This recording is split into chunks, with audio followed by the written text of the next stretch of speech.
نماز پڑھتے ہوئے مجھے یہ احساس کیوں نہیں ہوتا کہ میں اس کائنات کے رب کے سامنے کھڑا ہوں؟ مجھے اس سے ڈر کیوں نہیں لگتا؟ مجھے اس کی موجودگی کا احساس کیوں نہیں ہوتا؟ مجھے تو بتایا گیا تھا خواتین کی طرف سے سوال ہے، یہاں تو آ گیا کہ کھڑا ہوں، مجھے اس سے ڈر کیوں نہیں لگتا؟ مجھے اس کی موجودگی کا احساس کیوں نہیں ہوتا؟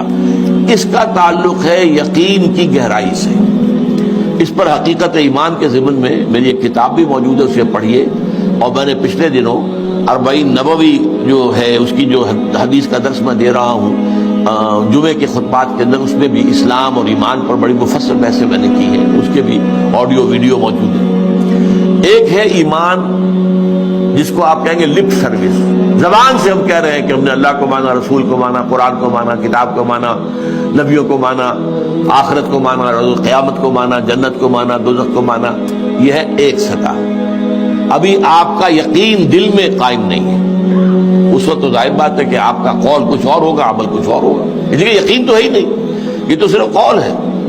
ذالک قولہم بافواہہم، اپنے منہ سے بات آپ نکال رہے ہیں صرف، لیکن یہ دل میں نہیں ہے۔ اچھا، اب دل میں اتر جانا بھی اس کے درجے ہیں۔ اس درجے اتر جانا کہ آپ ہر وقت یہ محسوس کریں کہ اللہ مجھے دیکھ رہا ہے، یہ ہوگا تو یقیناً پھر آپ کو نماز میں بھی لطف آئے گا، جیسا کہ قرآن میں آتا ہے فَإِنَّكَ بِأَعْيُنِنَا، اے نبی آپ ہماری نگاہوں میں ہیں، ہم آپ کو دیکھ رہے ہیں۔ جب بھی آپ مسلمانوں میں گھومتے پھرتے ہوتے ہیں اور تقلبک فی الساجدین، اور ان نمازیوں کو درمیان آپ دیکھتے ہیں کوئی کس حالت میں ہے۔ آپ رات کو آپ چکر لگایا کرتے تھے کہ کس کس گھر سے تہجد کے وقت قرآن پڑھنے کی آوازیں آ رہی ہیں، کہاں سے نہیں آ رہی ہیں، کون جو ہے میرا پیروکار جو ہے وہ تہجد پڑھ رہا ہے، کون نہیں پڑھ رہا ہے۔ اسی میں وہ واقعہ آتا ہے کہ آپ گزرے حضرت ابوبکر کے مکان کے پاس سے، اور مکان آپ کو معلوم ہے وہاں کوئی کنالوں میں تو ہوتے نہیں تھے، وہ تو چھوٹی چھوٹی جو ہے وہ جھوپڑیاں تک سمجھ لیجئے، معمولی سے مکان، بہت وہ ایک ایک دو دو کمرے کے جو ہے کوٹڑیوں کے، کمرہ نہیں کہنا چاہیے، مکان۔ تو ظاہر بات ہے اس کے اندر اگر کوئی شخص قرآن پڑھ رہا ہے تو باہر سے گزرنے والا سنے گا۔ تو حضرت ابوبکر کا آپ نے دیکھا کہ بہت آہستگی سے پڑھ رہے ہیں، حضرت عمر کو دیکھا کہ بڑے زور شور سے پڑھ رہے ہیں۔ تو اگلے دن صبح فجر کے بعد پوچھا کہ ابوبکر تم یہ اتنا آہستہ کیوں پڑھ رہے تھے؟ انہوں نے کہا میں اس کو سنا رہا تھا جو سنتا ہے۔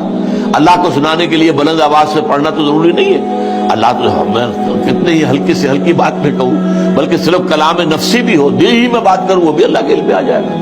حضرت عمر سے پوچھا تم کیوں زور سے پڑھ رہے تھے؟ کہ میں شیطان کو بھگانا چاہتا تھا کہ شیطان بھاگ جائے۔